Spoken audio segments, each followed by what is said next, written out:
राधा माधव कुंज बिहारी जय राधा माधव कुंज बिहारी जय गोपीजन वल्लभ गिरिवर धारी जय गोपीजन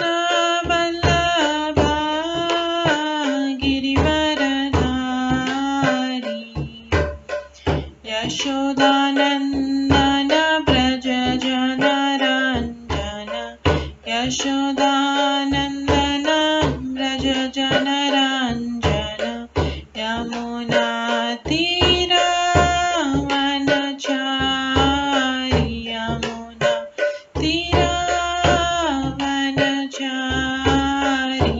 जय राधा माधव कुंज बिहारी जय राधा माधव कुंज बिहारी हरे कृष्णा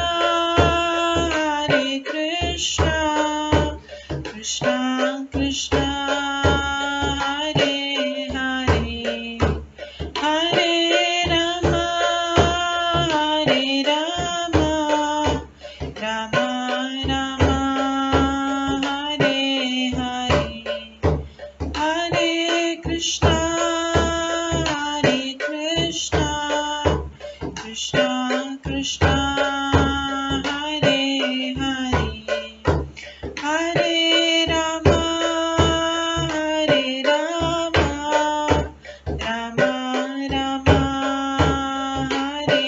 हरे हरे कृष्णा कृष्णा कृष्णा हरे हरे हरे राम राम राम हरे हरे हरे कृष्णा कृष्णा कृष्णा हरे हरे हरे राम राम राम हरे हरे हरे कृष्णा कृष्णा कृष्णा हरे हरे हरे राम राम राम हरे हरे हरे कृष्णा कृष्णा कृष्णा हरे हरे हरे राम राम राम हरे हरे हरे कृष्णा कृष्णा कृष्णा हरे हरे हरे राम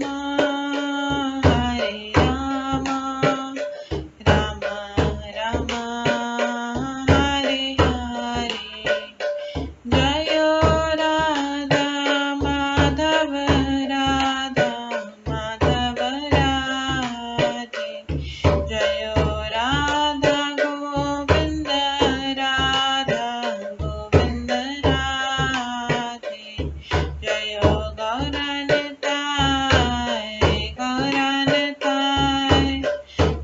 गौरनताय जय गौरनताय जय जय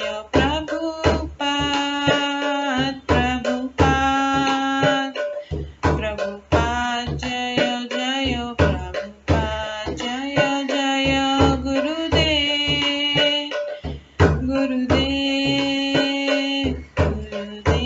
जय जय गुरुदेव नित्य गौर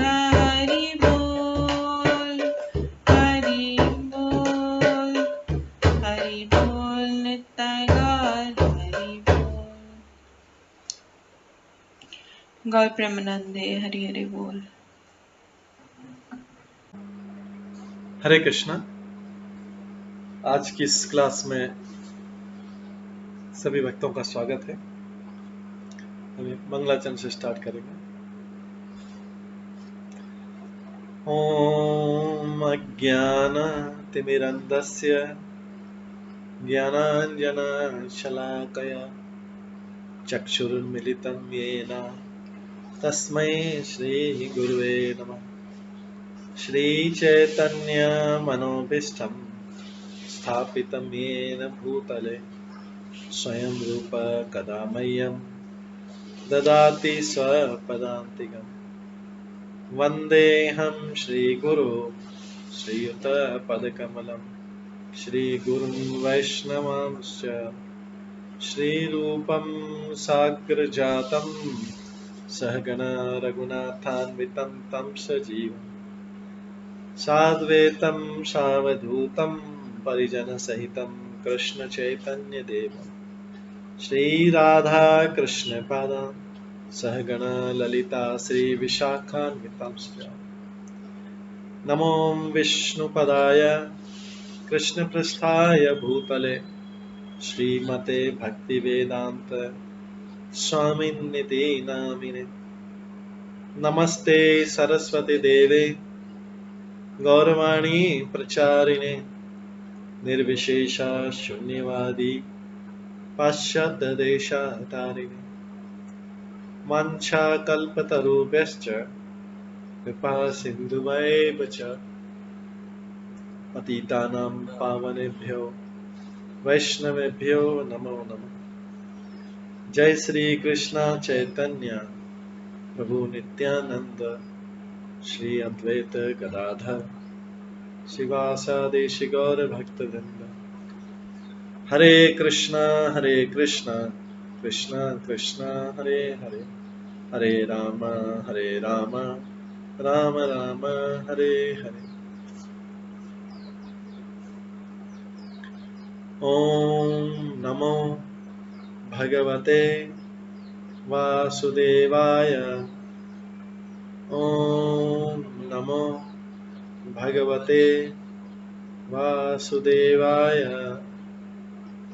ओम नमो भगवते वासुदेवाय। नारायणं नमस्कृत्य नरं चैव नरोत्तमं देवीं सरस्वतीं व्यासं ततो जयमुदीरये। नष्टप्रायेषु भद्रेषु नित्यं भागवत सेवया भगवते उत्तम श्लोके भक्तिर्भवति नैष्ठिकी। कृष्णाय वासुदेवाय देवकी नंदनाय च नन्दगोपकुमाराय गोविन्दाय नमो नमः। सर्ववेदान्तसारमे श्रीभागवतम् इष्यते तद्रसामृतात् नान्यत्र स्याद्रति क्वचित्। आराध्यो भगवान् ब्रजेश कन्यस्तनधाम वृन्दावन रम्या काचिदुपासना व्रजवधूवर्गेण या कल्पिता। श्रीमद्भागवतं प्रमाणम् अमलं प्रेमकुमार्थमः श्रीचैतन्य महाप्रभुमतम् इदं तत्रादरो न परम्। मूकं करोति वाचालं पङ्गुलङ्घयते गिरिं यत्कृपातमहं वन्दे परमानन्दमाधवम्। हरे कृष्णा।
हरे कृष्णा। आज की इस क्लास में सभी भक्तों का स्वागत है। कल हम श्रवण कर रहे थे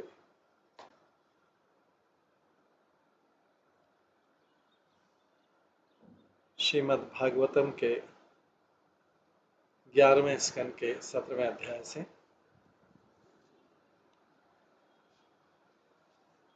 जिसमें भगवान वर्णाश्रम धर्म के बारे में बता रहे थे।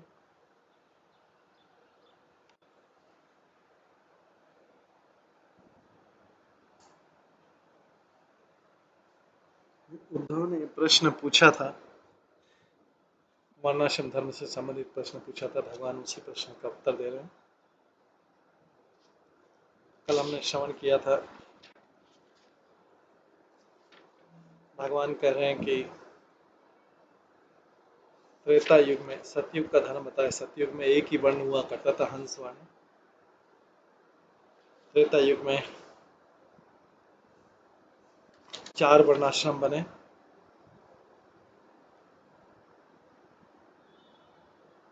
और उसके गुण बताए हैं।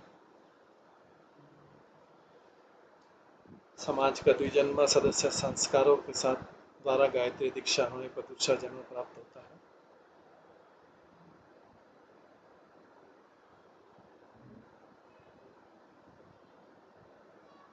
ब्रह्मचारी का धर्म बताए और मनुष्य को चाहिए कि आचार्य को मेरा स्वरूप जाने। ये इंपॉर्टेंट श्लोक था जो हमने आचार्य माम विजानीयत।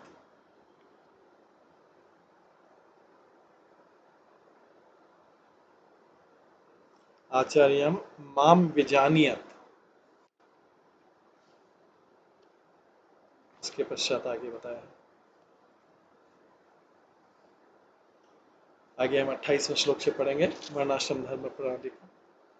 सायं प्रातः उपानीय वैक्ष्यम तस्मै निवेदयत् यत् च अन्यत् अपि अनुज्ञातम् उपयुञ्जित संयतः। वो प्रातः तथा सायंकाल भोजन तथा अन्य वस्तु एकत्र कर गुरु को प्रदान करे। ये शिष्य का कर्तव्य। ये सब वर्णाश्रम धर्म में ब्रह्मचारी का धर्म बता रहे हैं। किसका? ब्रह्मचारी का धर्म बता रहे हैं। एक एक का बताएंगे। ब्रह्मचारी के बताएंगे, फिर ब्रह्मचारी और सन्यासी का, वानप्रस्थ का और फिर गृहस्थ का। उसके बाद में आगे गृहस्थ का बताएंगे। तो ब्रह्मचारी के क्या है? वो प्रातः तथा सायंकाल भोजन तथा अन्य वस्तुएं एकत्र करके गुरु को प्रदान करें। वो आत्म संयम के लिए अपने लिए उतना ही स्वीकार करे जो आचार्य उसके लिए निर्दिष्ट करके दिया है, जो आचार्य उसके लिए निर्दिष्ट कर दे।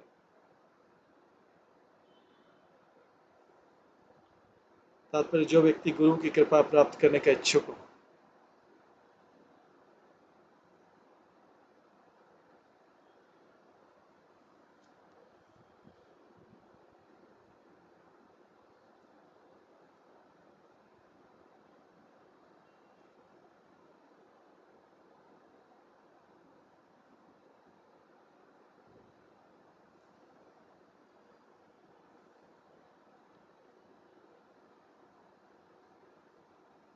वो प्रातः तथा सायंकाल भोजन तथा अन्य वस्त्र एकत्र करके गुरु को प्रदान करे।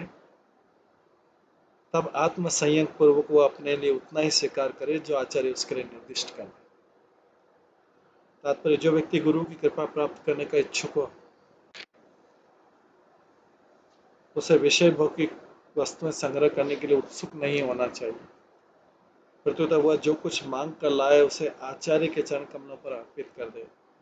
आत्म संयम दिखाते हुए नम्रता पूर्वक उतना ही स्वीकार करे जो गुरु द्वारा उसके लिए निर्धारित कर दिया जाए। प्रत्येक व्यक्ति को भगवान की सेवा करने का प्रशिक्षण दिया जाना चाहिए।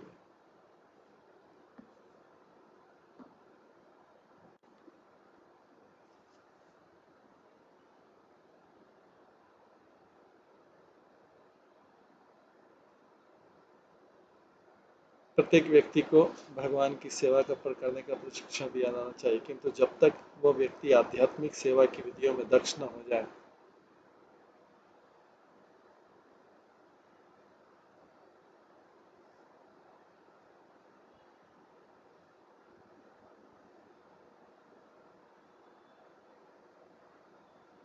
प्रत्येक व्यक्ति को भगवान की सेवा करने का प्रशिक्षण दिया जाना चाहिए, किंतु जब तक वो व्यक्ति आध्यात्मिक सेवा की विधियों में दक्ष न हो जाए, वह हर वस्तु अपने गुरु को ला कर दे जो भगवत पूजा की विधि को भली भांति जानता है। जब गुरु देखता है कि शिष्य कृष्ण भावना व्रत में अग्रसर हो चुका है, तो वह शिष्य को भगवान की प्रत्यक्ष पूजा करने में लगा देता है। प्रामाणिक गुरु किसी भी वस्तु का उपयोग अपनी इंद्रिय तृप्ति हेतु नहीं करता है और अपने शिष्यों को उतना ही भौतिक ऐश्वर्य सौंपता है जितने को वह भगवान के चरण कमलों पर अर्पित कर सके। शिष्य को भी उतना ही भौतिक ऐश्वर्य देता है जितने को भगवान के चरण कमलों पर अर्पित कर सके।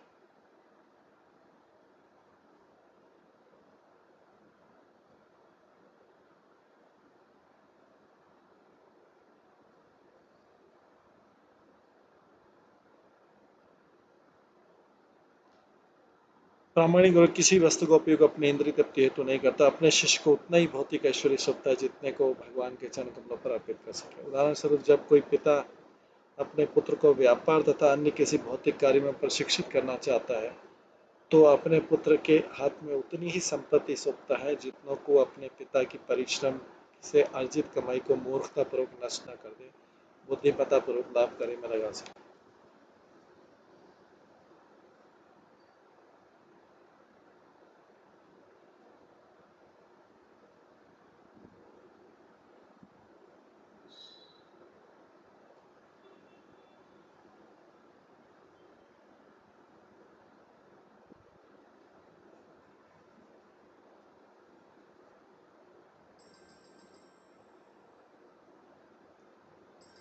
इस तरह प्रामाणिक गुरु को अपने शिष्य को भगवान की पूजा करना सिखाता है।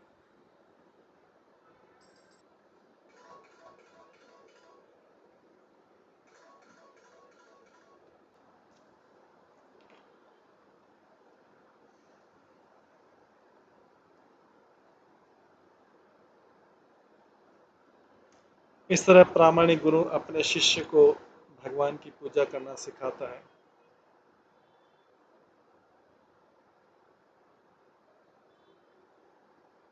इस तरह प्रामाणिक गुरु अपने शिष्य को भगवान की पूजा करना सिखाता है और अप्रोढ़ शिष्य को चाहिए कि वह हर वस्तु अपने गुरु के चरण कमलों में उसी तरह अर्पित कर दे जिस तरह की कच्ची उम्र का बालक बैंक में अपना निजी खाता नहीं रखता, प्रत्युतः अपना जेब खर्च अपने पिता से प्राप्त करता है जो उसे जिम्मेदार बनाने सिखाता है।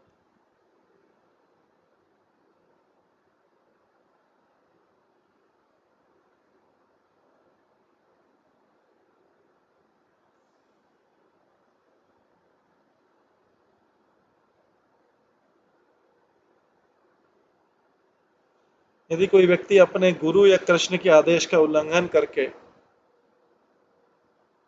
यदि कोई व्यक्ति अपने गुरु या कृष्ण के आदेश का उल्लंघन करके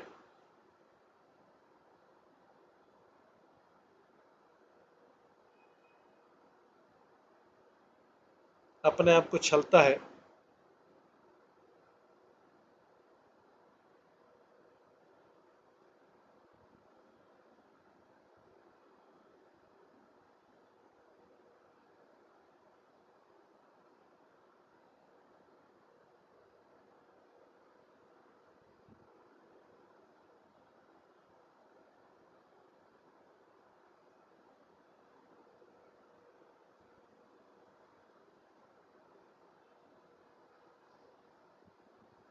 तो वो अभक्त अथवा विषय बन जाता है और आध्यात्मिक पथ से नीचे गिर जाता है।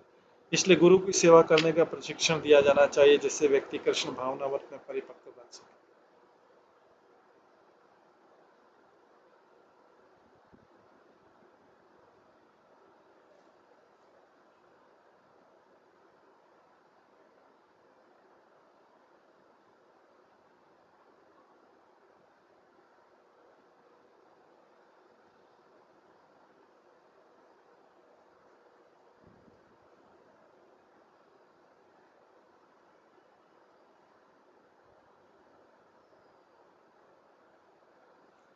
सुश्रमाणाचार्यं सदोपासित नीचवत् यान शय्यासन स्थाने नाति दूरे कृतांजलि। गुरु की सेवा करते समय शिष्य जो है विनीत सेवक के समान रहता रहे और जब गुरु चले तो वो सेवक की तरह उनके पीछे पीछे चले।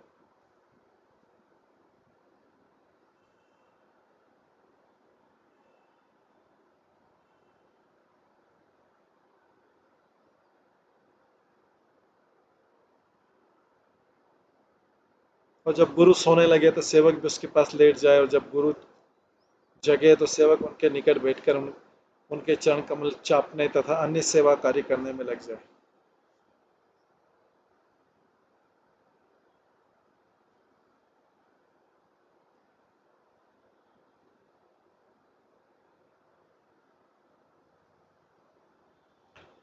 जब गुरु अपने आसन पर बैठे तो सेवक उनके पास हाथ जोड़कर गुरु आदेश की प्रतीक्षा करे। इस तरह से वो गुरु की सदैव पूजा करे।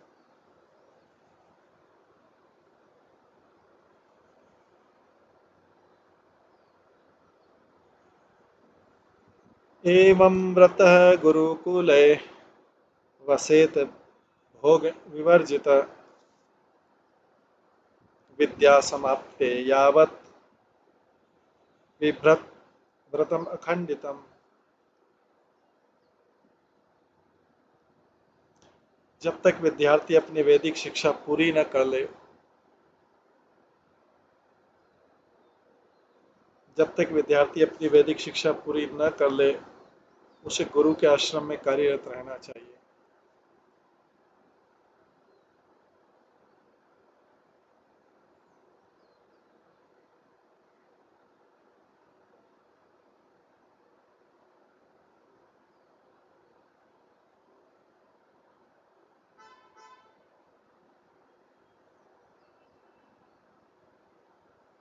जब तक विद्यार्थी अपनी वैदिक शिक्षा पूरी न कर ले उसे गुरु के आश्रम में कार्यरत रहना चाहिए।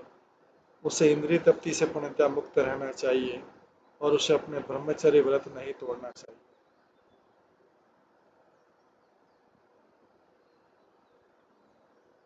इस श्लोक में उपकुर्बान ब्रह्मचारी का वर्णन हुआ है जो अपनी वैदिक शिक्षा पूरी करने के बाद गृहस्थ आश्रम में प्रवेश करता है। एवं व्रतः शब्द सूचित करता है कि अंततः भले ही मनुष्य विवाह करके समाज में बुद्धिजीवी राजनीतिक या व्यापारी के रूप में प्रधानता प्राप्त कर ले किंतु विद्यार्थी जीवन में उसे मिथ्या प्रतिष्ठा से रहित रहकर प्रामाणिक गुरु के विनीत सेवक के रूप में रहना चाहिए। नैष्ठिक ब्रह्मचारी विवाह नहीं करता है। इसका वर्णन अगले श्लोक में हुआ है। यद्यसो छंदसां लोकम आरक्ष्यत ब्रह्मविष्टमं विन्यसेत देहं स्वाध्याय अर्थम बृहत व्रतः। यदि ब्रह्मचारी महरलोक या ब्रह्मलोक जाना चाहता है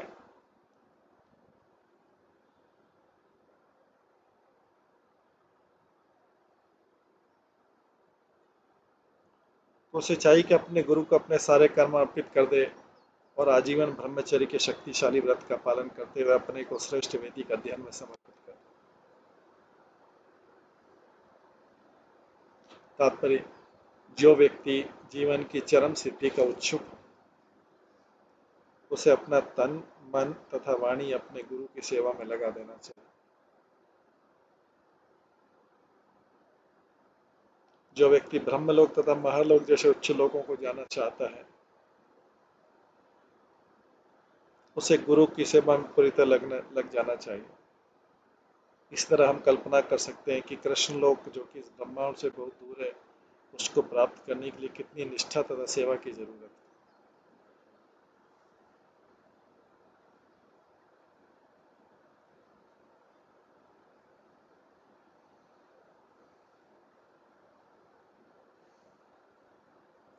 अग्नो गुरु आत्मनि च सर्वभूतेषु मां परम अपृथक् धी उपासित ब्रह्म वर्चस्वी अकल्मषः। इस तरह गुरु की सेवा करने से वैदिक ज्ञान में प्रबुद्ध समस्त पापों तथा द्वेष से मुक्त हुआ व्यक्ति परमात्मा रूप में मेरी पूजा करे, क्योंकि मैं अग्नि गुरु मनुष्य की आत्मा तथा समस्त जीवों के भीतर प्रकट होता हूँ।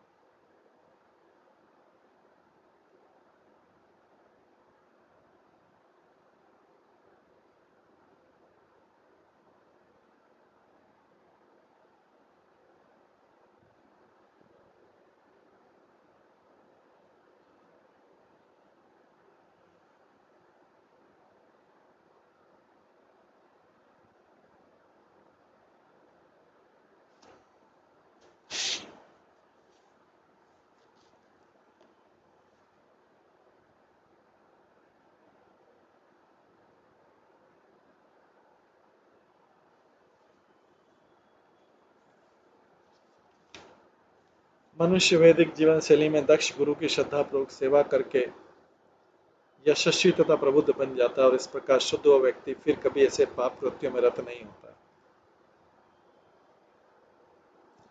जो आध्यात्मिक प्रकाश की अग्नि को तुरंत बुझा सके। ऐसे पाप कृत्यों में रत नहीं होता जो आध्यात्मिक प्रकाश की अग्नि को तुरंत बुझा सके।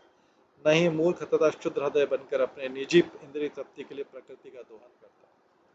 शुद्ध व्यक्ति अपृथक भी द्वैत भाव से रहित होता है, क्योंकि उसे सभी वस्तुओं के भीतर भगवान का दर्शन करने की शिक्षा दी गई। ऐसी उदात्त चेतना की शिक्षा विश्व भर में दी जानी चाहिए, जिससे मानव समाज शांत तथा उदात्त बन सके।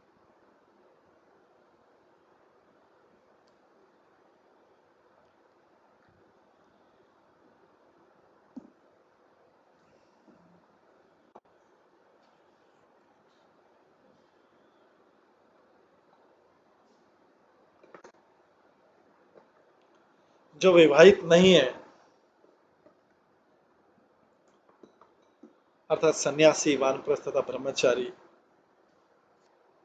उन्हें स्त्रियों के हाथ कभी भी देखकर, छूकर, बात करके, हंसी मजाक करके, खेल खेल में उनकी संगति नहीं करनी चाहिए। न ही वे किसी ऐसे जीव के साथ करें जो संभोगरत तथा प्राणी सारे जीवों का सूचक है, चाहे पक्षी हो, मधुमक्खी हो या मनुष्य। अधिकांश योनियों में मैथुन क्रिया से पूर्व विविध संभोग क्रियाएं होती हैं।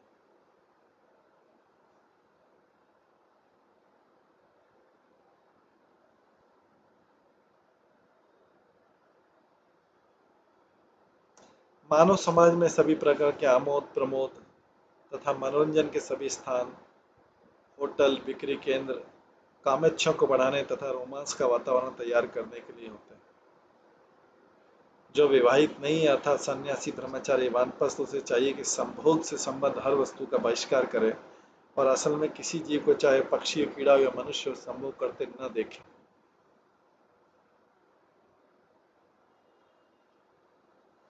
जब कोई पुरुष किसी स्त्री के साथ हास प्रयास करता है तो तुरंत ही घनिष्ठ काम उत्तेजक वातावरण उभर आता है। अतः जो ब्रह्मचर्य का पालन करना चाहता है उसे उनसे बचना चाहिए। यहाँ तक कि ग्रस्त भी ऐसे कार्य में लिप्त होने पर अज्ञान के गर्त में जा गिरता है।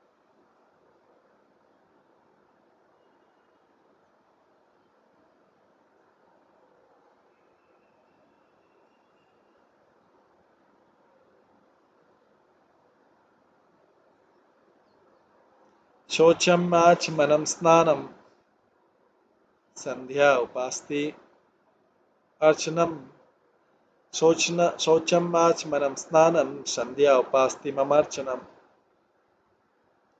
तीर्थ सेवा जप स्पर्श अभक्ष असंभाष्य वर्जनम सर्व आश्रम प्रयुक्तयम नियमः कुलनंदन मत भाव सर्वभूतेषु मन वाक काय संयम।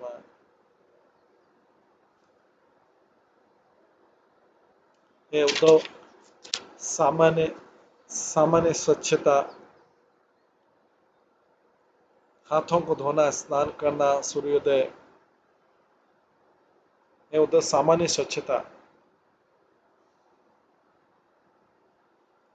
हाथों को धोना, स्नान करना, सूर्योदय, दोपहर तथा शाम को धार्मिक सेवा का कार्य करना और मेरी पूजा करना, तीर्थ स्थान जाना, जप करना, अछूत खाद्य या चर्चा के अयोग्य वस्तुओं से दूर रहना तथा समस्त जीवन परमात्मा के रूप में मेरे अस्तित्व का स्मरण करना, इन सिद्धांतों को समाज के सारे सदस्यों को मन, वचन तथा कर्म के संयम के द्वारा पालन करना चाहिए।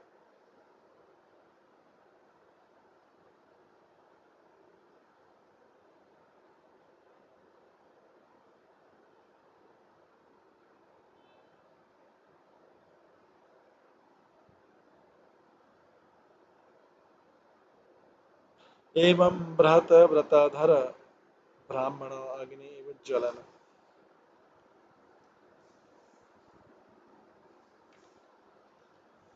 भक्त तीव्र तपसा दग्ध कर्माशय अमल ब्रह्मचर्य का महान व्रत धारण करने वाला ब्राह्मण अग्नि के समान तेजस्वी हो जाता है और वो गहन तपस्या द्वारा भौतिक कर्म की लालसा को भस्म कर देता है। इस तरह भौतिक इच्छा के कलमश से रहित होकर वो मेरा भक्त बन जाता है।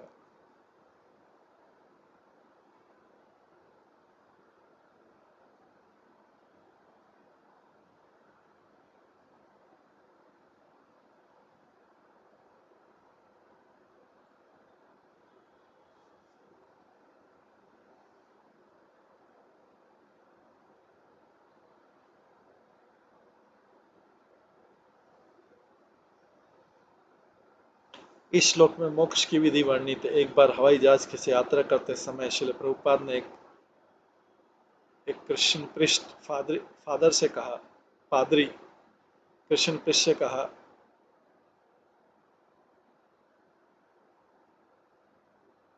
श्री प्रभुपाद से एक पृष्ठ कृष्ण पृष्ठ ने कहा, जब उसने उसके शिष्यों को देखा तो उन सबके शिष्यों के मुख तेजस्वी थे। श्रील प्रभुपाद इस घटना को अक्सर बताते रहते हैं। आत्मा सूर्य से भी अधिक तेजवान है और जो जो आध्यात्मिक संस्कार प्रभावशाली बनते जाते हैं तो भक्त का बाह्य स्वरूप भी तेजवान बनता जाता है। आध्यात्मिक ज्ञान की ज्वलित अग्नि इंद्रिय तृप्ति की प्रवृत्ति को भस्म कर देती है, जिससे मनुष्य सहज ही तपोमय तथा संसारी भोग से विरक्त हो जाता है। समस्त तपस्याओं में ब्रह्मचर्य सर्वोपरि है और उसके द्वारा भौतिक जीवन के बंधन छिन्न हो जाते हैं। जो अमल अर्थात भौतिक इच्छा से मुक्त रहता है वो भगवान का शुद्ध भक्त कहलाता है। ज्ञान कर्म तथा योग के मार्गों में मन स्वार्थ बनाए रखता है, किंतु शुद्ध भक्ति के मार्ग पर मन को एकमात्र भगवान के हितों को देखने का प्रशिक्षण दिया जाता है। ज्ञान कर्म योग के मार्ग में मन स्वार्थ बनाए रखता है, किंतु शुद्ध भक्ति के मार्ग पर मन को एकमात्र भगवान के हितों को देखने का प्रशिक्षण दिया जाता है। इस तरह भगवान का शुद्ध भक्त अमल होता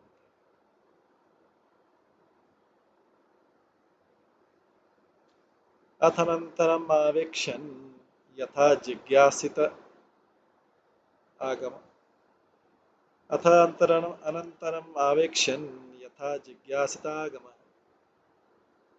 गुरुवे दक्षिणां दत्वा स्नायात गुरु अनुमोदित। जो ब्रह्मचारी अपनी वैदिक शिक्षा पूरी करके गृहस्थ जीवन में प्रवेश करना चाहता है, उसे चाहिए कि गुरु को समुचित पारिश्रमिक दे, स्नान करे, बाल कटवाए और उचित वस्त्र इत्यादि धारण करे, तब वो अपने गुरु की अनुमति से घर को चला जाए।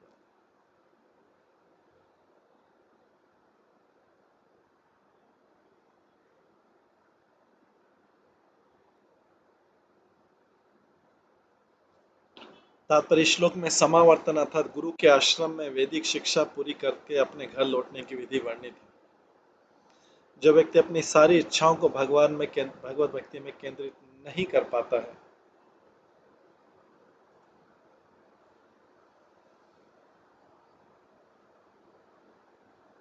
जो व्यक्ति अपनी सारी इच्छाओं को भगवत भक्ति में केंद्रित नहीं कर पाता और ग्रस्त जीवन के प्रति आकर्षण होता है, और यदि आकर्षण नियंत्रित नहीं किया जाता तो मनुष्य का पतन हो जाता है। सकाम कर्म तथा मानसिक चिंतन की अविद्या से प्रच्छन्न होने के कारण जीव भगवत भक्ति के बाहर भोग की तलाश करता है और अभक्त बन जाता है। अपने आध्यात्मिक संकल्प के पतन से बचने के लिए ग्रह जीवन को स्वीकार करने वाले को दृढ़तापूर्वक वैदिक विधि विधानों का पालन करना चाहिए।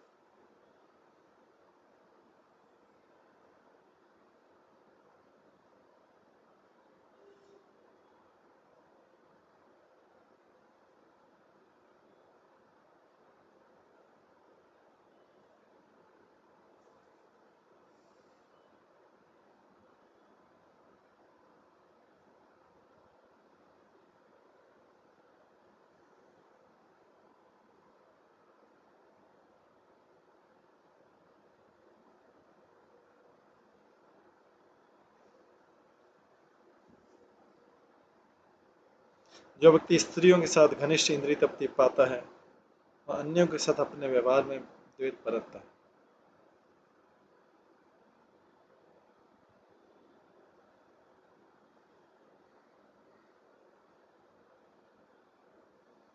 फलस्वरूप वो सादे शुद्ध जीवन के पद से नीचे गिर जाता है। जब काम वासना से मन विचलित होता है तो मनुष्य भगवान तथा उनके शुद्ध भक्त की शरण में जाने का प्रतिरोध करने लगता है।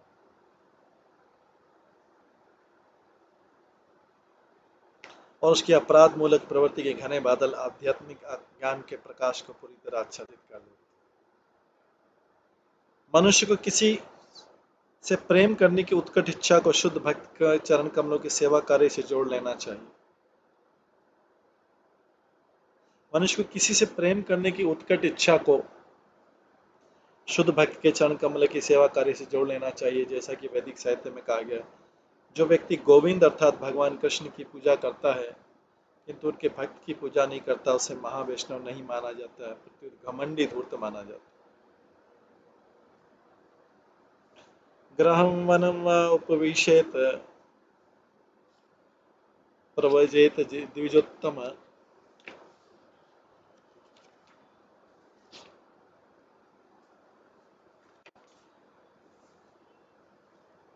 आश्रमात् आश्रमं गच्छेत नान्यथा मत परः चरेत। अपनी भौतिक इच्छाओं को पूरा करने के लिए इच्छुक ब्रह्मचारी को अपने परिवार के साथ घर पर रहना चाहिए।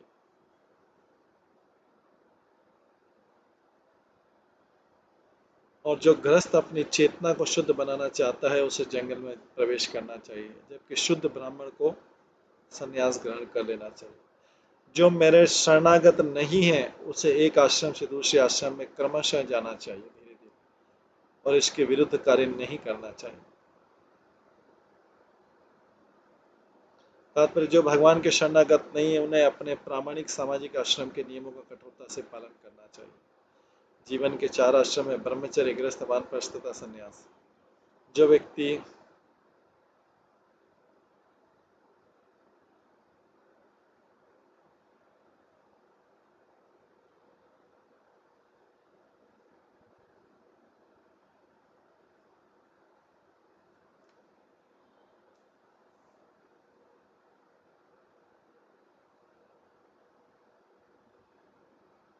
जीवन के 4 आश्रम है, ब्रह्मचर्य, गृहस्थ, वानप्रस्थ तथा संन्यास।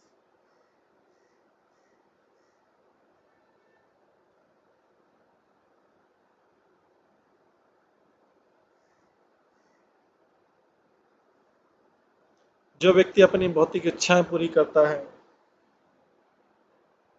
करना चाहता है उसे सामान्य गृहस्थ बन जाना चाहिए और सुविधाजनक आवास बनाकर अपने परिवार का भरण करना चाहिए। जो व्यक्ति संस्कारों को गति प्रदान करना चाहता है उसे घर तथा व्यापार छोड़कर किसी पवित्र स्थान में रहना चाहिए, जैसा कि यहाँ पर वनम शब्द इंगित किया।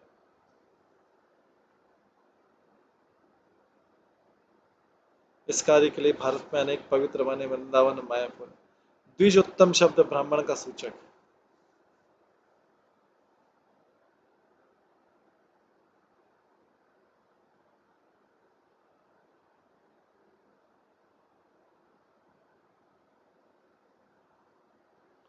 ब्राह्मण, क्षत्रिय, वैश्य तीनों ही द्विज अर्थात गायत्री मंत्र में दीक्षित होते हैं, किंतु इनमें से ब्राह्मण द्विजोत्तम होता है अर्थात द्विजों में श्रेष्ठ होता है। ये संस्तुति की जाती है कि शुद्ध ब्राह्मण संन्यास धारण करे और तब अपनी तथाकथित पत्नी से संपर्क न रखे। यहाँ पर ब्राह्मण का विशेष उल्लेख हुआ है क्योंकि क्षत्रिय और वैश्यों को संन्यास नहीं लेना पड़ता है। तो भी भागवतम में ऐसी अनेक कथाएं जिन्हें बड़े बड़े राजा अपनी कुलीन पत्नियों समेत जंगल में जाकर वानप्रस्थ की तपस्या करते हैं और इस तरह संस्कार की गति प्रदान करते हैं, किंतु ब्राह्मण सीधे संन्यास ग्रहण कर सकते। आश्रमाद आश्रम गच्छेत शब्द सूचित करते कि मनुष्य ब्रह्मचारी जीवन से ग्रस्त जीवन में ग्रस्त वानप्रस्थ में तथा उसके बाद संन्यास में क्रमशः जाए। आश्रमाद आश्रमम शब्द इस बात पर बल देते हैं कि मनुष्य किसी न किसी अधिकृत सामाजिक पद पर बना रहे, वह उच्च पद से नीचे की ओर न जाए।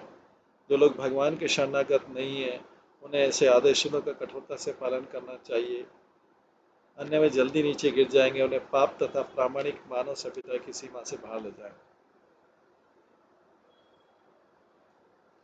भगवान कृष्ण यहाँ पर बल देकर कहते हैं कि अभक्त को वैदिक आश्रमों का कड़ाई से पालन करना चाहिए, जबकि भगवान के कार्य में 24 घंटे लगने वाले भगवान भक्त इन आश्रमों से परे हैं।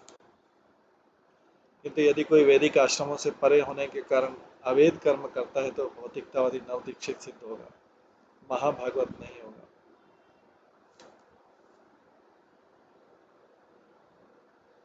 ऐसा महाभागवत जो भौतिक इंद्रिय तृप्ति से विलग रहता है, ऐसे वैदिक आश्रमों में नहीं बंधा होता। फलतः एक गृहस्थ भी घर से दूर यात्रा करते हैं कृष्ण भावना का प्रचार करके तपोमय जीवन बिता सकते हैं। यहाँ तक एक सन्यासी भगवान कृष्ण की सेवा में स्त्रियों को भी लगा सकता है। महाभागवतों को वर्णाश्रम के विधि विधान सीमित नहीं कर सकते।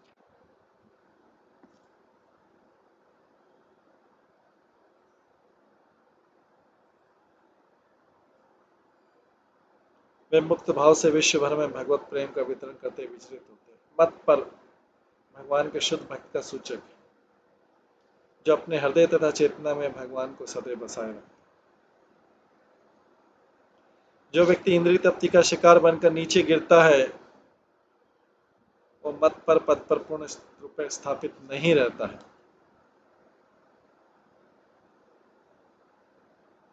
उसे पवित्र मानव जीवन के पद पर स्थायी बने रहने के लिए आश्रम के नियमों का दृढ़ता से पालन करना चाहिए।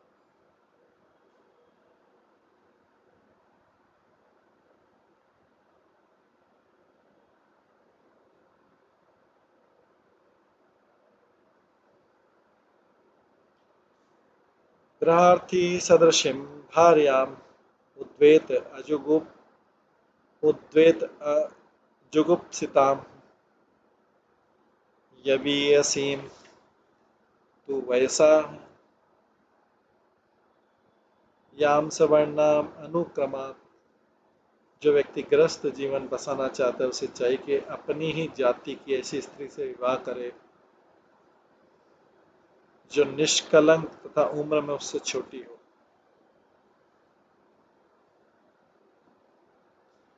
यदि कोई व्यक्ति अनेक पत्नियां रखना चाहता है तो उसे प्रथम विवाह के बाद उनसे भी ब्याह करना चाहिए और हर पत्नी एक दूसरे से निम्न जाति की होनी चाहिए। ये जिनमें होता है जो बहुविवाह वाली प्रथा है कई धर्मों में, जो हिंदू धर्म में तो नहीं है लेकिन जो दूसरे धर्मों में, तो ये उपदेश जनरल है सबके लिए। तिस्रो वर्णानुपुण्यम दे तथेका यथा क्रमम ब्राह्मण क्षत्रिय भिक्षाम भार्या स्वा शूद्र जन्मना।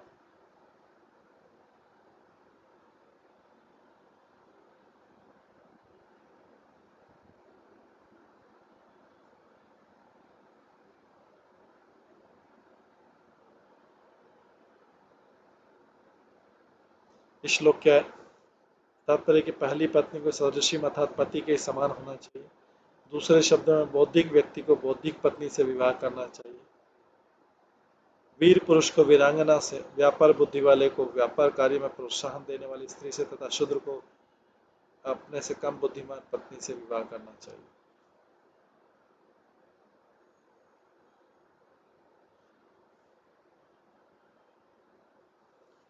पत्नी को अपनी पृष्ठभूमि तथा चरित्र में मामले में निष्कलंक होना चाहिए और पुरुष से 5 या 10 वर्ष छोटी होनी चाहिए। यदि कोई व्यक्ति दूसरी स्त्री से विवाह करना चाहता है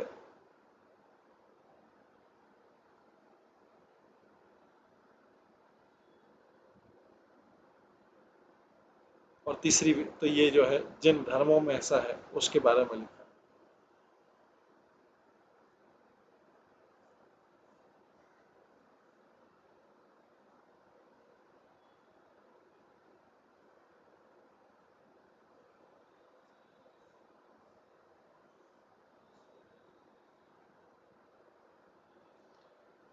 इस प्रकार के क्रमिक विवाहों से परिवार में अपेक्षित अशांति बनी रहेगी। ये वैदिक आदेश पिछले श्लोक में वर्णित है, विशेष रूप से उन लोगों के लिए जो भगवत भक्त नहीं है, सारे उन लोगों के।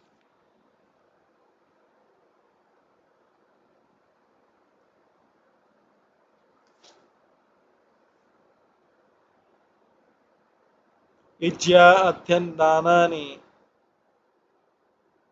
सर्वेषां चतुर्थी जन्मनां प्रतिग्रह अध्यापनम च ब्राह्मणस्य एव याजनम। सभी द्विज अर्थात ब्राह्मणों, क्षत्रिय तथा वैश्यों को यज्ञ करना चाहिए, वैदिक साहित्य का अध्ययन करना चाहिए और दान देना चाहिए।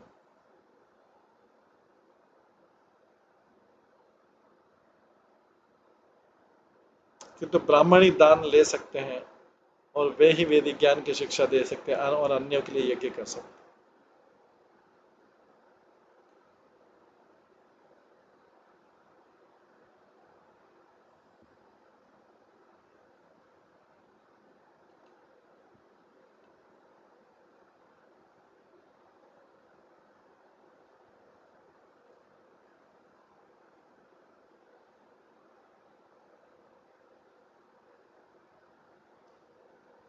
सभी द्विजों अर्थात ब्राह्मणों, क्षत्रिय तथा वैश्यों को यज्ञ करना चाहिए और वैदिक साहित्य का अध्ययन करना चाहिए और दान देना चाहिए। तो ब्राह्मण ही दान ले सकते हैं, वे ही वैदिक ज्ञान की शिक्षा दे सकते हैं और अन्यों के लिए यज्ञ कर सकते हैं। तात्पर्य सभी सभ्य व्यक्तियों को यज्ञ करने, दान देने तथा वैदिक साहित्य का अध्ययन करने में सम्मिलित होना चाहिए। द्विजों में सर्वश्रेष्ठ ब्राह्मणों को विशेष अधिकार दिया गया है कि समाज के सारे सदस्यों की ओर से यज्ञ करने का नेतृत्व करें।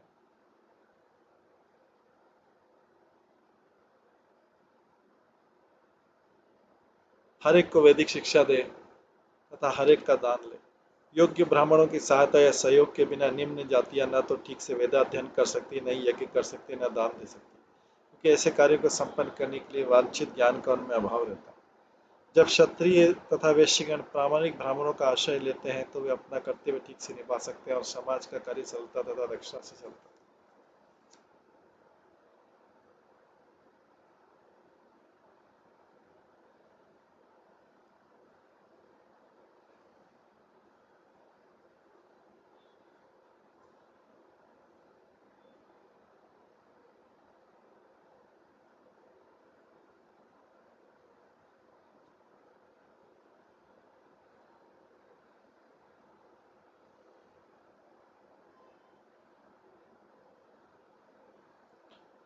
प्रतिग्रह मन्यमान तप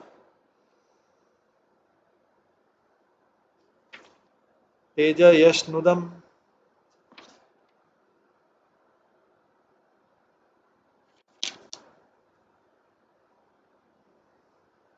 अन्याभ्यामेव जीवेत शिले व दोष द्रक्तयो। कोई ब्राह्मण जो ये माने कि अन्यों के दान लेने से उसकी तपस्या, आध्यात्मिक प्रतिष्ठा तथा यश नष्ट हो जाएंगे, उसे चाहिए कि अन्य दो ब्राह्मण वृत्तियों से वेद ज्ञान की शिक्षा देकर तथा यज्ञ संपन्न करके अपना भरण करे।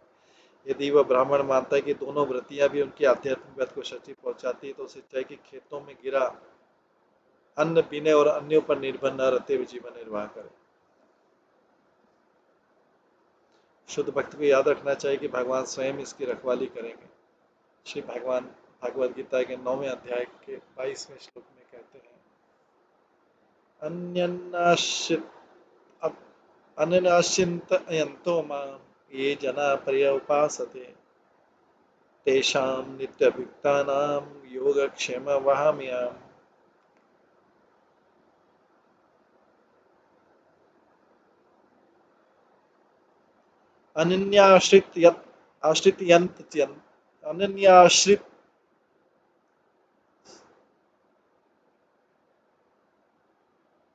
अनन्याश्रित चितयन्तो मां ये जना पर्युपासते तेषां नित्यभियुक्तानां योगक्षेमं वहाम्यहम्। जो लोग अनन्य भाव से मेरे दिव्य स्वरूप का ध्यान करते हैं, निरंतर मेरी पूजा करते हैं, उनकी जो भी आवश्यकता होती है मैं उन्हें पूरा करता हूँ और उनके पास जो कुछ भी है उसकी मैं रक्षा करता हूँ। योगक्षेमं वहाम्यहम्।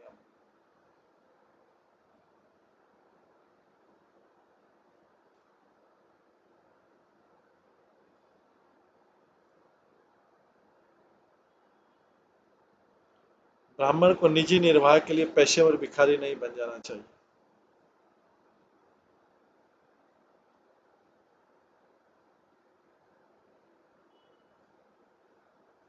ब्राह्मण को निजी निर्वाह के लिए पेशेवर भिखारी नहीं बन जाना चाहिए। भारत में ऐसे असंख्य तथाकथित ब्राह्मण हैं जो महत्वपूर्ण मंदिरों के द्वारों पर बैठे रहते हैं और आने जाने हर व्यक्ति से भिक्षा मांगते हैं। यदि कोई कुछ नहीं देता तो क्रुद्ध होकर उस व्यक्ति का पीछा करने लगते हैं। इसी तरह अमेरिका में अनेक बड़े बड़े प्रचारक टेलीविजन तथा रेडियो पर भीख मांग पर प्रचुर धन एकत्र करते हैं। यदि कोई ब्राह्मण या वैष्णव सोचता है कि पेशेवर भिखारी बनने से उसकी तपस्या क्षीण हो रही है तो उसका आध्यात्मिक पद घट रहा है, तो उससे अपयश हो रहा है, तो उससे ये कर्म त्याग देना चाहिए। कोई भी मनुष्य भगवान के कार्य के लिए हर किसी से दान देने के लिए विनती कर सकता है, किंतु यदि वो अपनी जीविका के लिए भीख मांगता है तो उससे उसकी तपस्या तथा पद यश में कमी आएगी।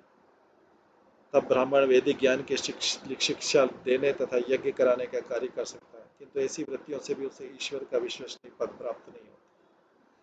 जो ब्राह्मण अपनी जीविका के लिए शिक्षा देता है, प्राय उसके शिक्षण पर प्रतिबंध लगाया जा सकता है।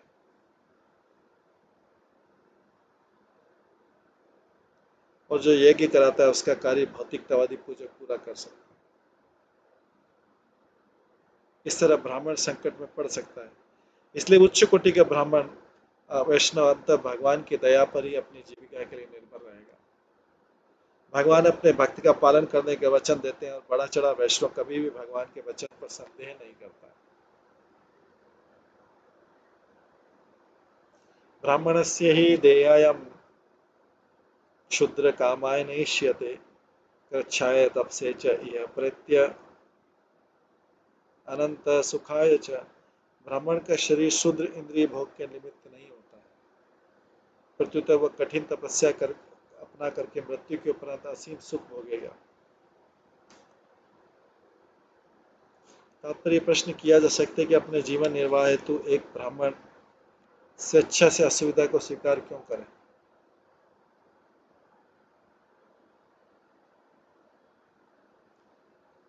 अपने जीवन निर्वाह हेतु एक ब्राह्मण स्वेच्छा से असुविधा को स्वीकार क्यों करे। श्लोक में भगवान बतलाते हैं कि प्रगत मानव जीवन गंभीर तपस्या के लिए होता है, क्षुद्र इंद्रिय तृप्ति के लिए नहीं। आध्यात्मिक प्रगति मनुष्य आध्यात्मिक स्तर पर दिव्य आनंद को प्राप्त होता है।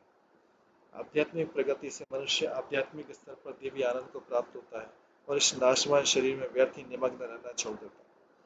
मनुष्य को चाहिए कि जीवन की कम से कम आवश्यकता स्वीकार करते हुए भौतिक शरीर से अनासक्त रहे।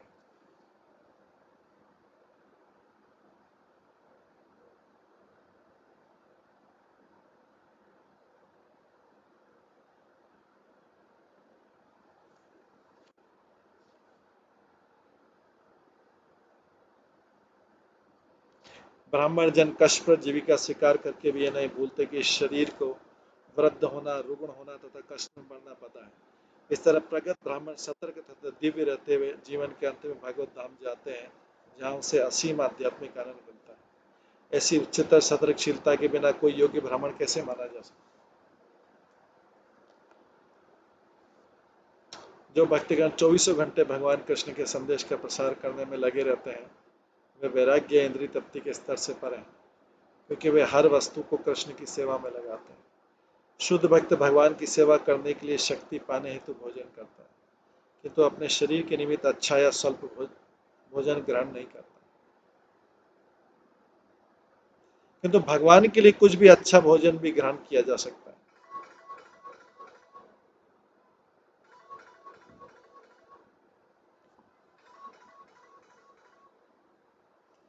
जो ब्राह्मण भगवान का यश फैलाने के लिए कोई अहर्निश कार्य नहीं करता, उसे अपनी इंद्रिय तृप्ति के लिए अच्छा भोजन करने में संकोच होना चाहिए।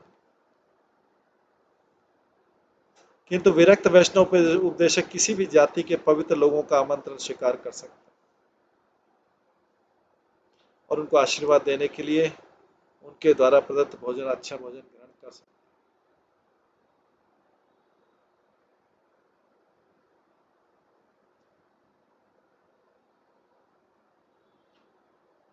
इसी प्रकार वो कभी कभी नास्तिकों तथा निर्विशेषवादियों को परास्त करने के लिए पौष्टिक भोजन कर सकता है।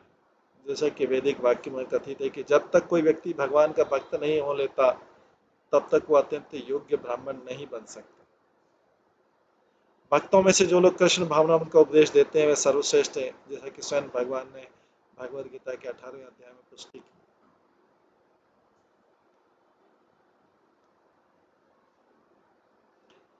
शीलाच्छवृत्या परितोषितो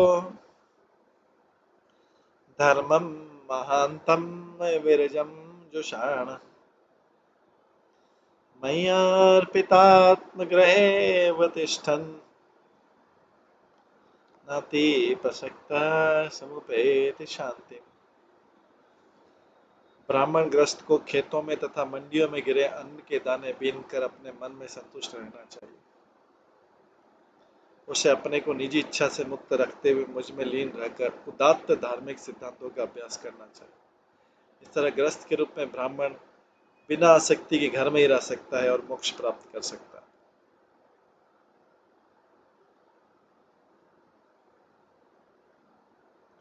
तात्पर्य महानतम शब्द धार्मिक सिद्धांतों का द्योतक है कि जैसे कि अतिथि सत्कार, जिसमें अतिथि सम्मिलित है जो बिना आमंत्रण के आए हों या प्रत्याशित। ग्रस्तों को सदैव उदात्त तथा अन्यों को दान देने वाला और व्यर्थ के पारिवारिक स्नेह तथा आसक्ति को समाप्त करने वालों से सतर्क रहना चाहिए।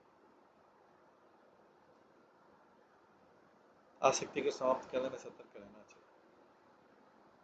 प्राचीन काल में अत्यंत विख्यात ब्राह्मण ग्रस्त मंडियों में गिरे हुए या फसल काटने के बाद खेतों में गिरे हुए अन्न को एकत्र करते थे।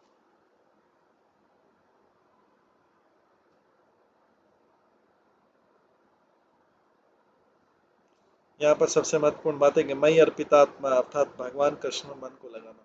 अपनी भौतिक स्थिति के बावजूद जो व्यक्ति निरंतर भगवान का ध्यान करता है वो मुक्तात्मा बन सकता है। भक्ति रसायन सिंधु में कहा गया, इहा यस्य हरिर्दास्ये कर्मणा मनसा गिरा निखिलाश्व अपि अवस्थासु जीवन मुक्त सौच्यते। अपने शरीर, मन, बुद्धि तथा वाणी से कृष्ण भावनावत में कार्य कर रहा मनुष्य इस भौतिक जगत में रहते हुए मुक्तात्मा होता है, भले वह अन्य अनेक तथाकथित भौतिक कार्यकलाप में क्यों न लगे।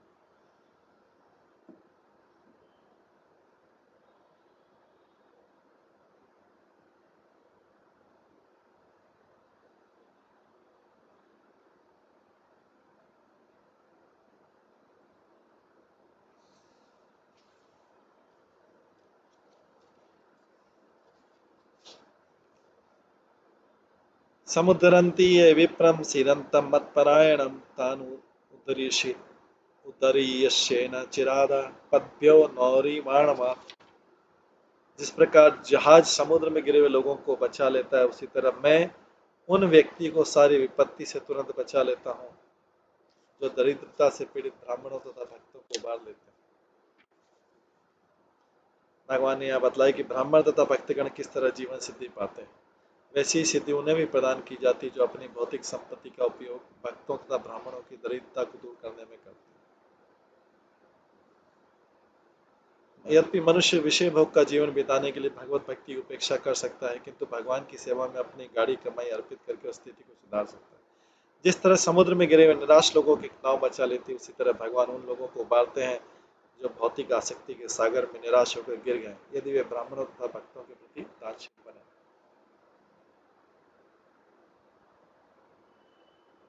इस प्रकार से भगवान उद्धव को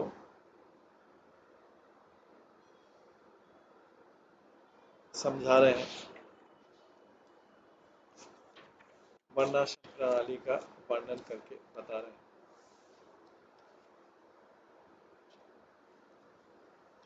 आज समय होने जा रहा है, हम इसको यहीं पे विराम देते हैं और इसके आगे का जो है कल की क्लास में श्रवण करेंगे। भगवान कृष्ण द्वारा वर्णाश्रम प्रणाली का वर्णन।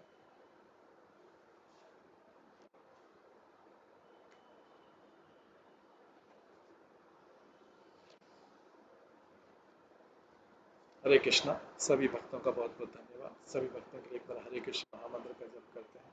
हरे कृष्णा कृष्णा कृष्णा हरे हरे, हरे राम राम राम हरे। श्री भागवत महापुराण की जय, श्री प्रभुपाद की जय, सभी आचार्य गणों की जय।